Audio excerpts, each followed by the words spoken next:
So we're here today to talk about another Jim Carrey movie. Yeah. And this was the third big movie that he did in '94. We're talking Dumb and Dumber. Okay, so it was Ace Ventura, Dumb and Dumber. What was the third one? The Mask. The Mask. That's right. I don't think I ever really properly watched that one, so maybe that's why I wasn't thinking of it. I know I've seen snippets of it, but That one right there is really, really good. You've got cartoon elements in there. certainly, yeah. I know they were. I heard that there was a lot of computer work. That was kind of in the early stages. Yeah. You could argue. So I heard there was definitely some groundbreaking a little bit in that regard. And because of the character that he's playing, too, I mean, it allowed him to be Jim Carrey. Oh yeah, he was. Yeah, even if you've seen the previews, like you just see, that he's full tilt. Like he's like not holding back at all. Kind of like the Riddler. I feel like he did that Riddler the same way, Yes. and that was kind of around the same time too. So yeah, his cup was running over, and I think, I don't know if this movie would have been so popular hadn't it been for Ace Ventura. To be honestly, No, I don't think so. That cast and the writing and just his performance, it really set him up for success. And we've covered Ace Ventura, of course, last season, so if you want to go ahead and check that out, go check out our archives. But Ace Ventura was the springboard to his career in the early 90s, definitely.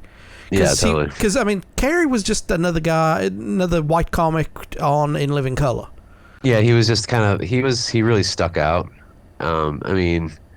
Honestly, not just because he was the only white person on the cast, but also because his comedy wasn't subtle. Like his comedy was totally in your face. Like he was part of the original cast, and one of the first skits they ever did was Fire Marshal Bill, where he lit a aquarium on fire.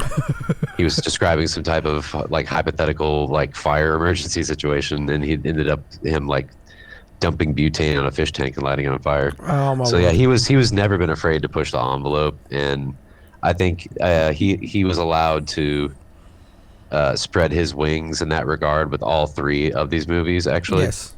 So and I think he, did approach each one in a different way because of he's a methodical actor, a method actor. Yes. But his chops were really on display on this one, certainly, especially his improv. Well, it's not just Jim Carrey, too. You got to give an equal shout out to this movie to, I'm going to get it right, to to Jeff Daniels.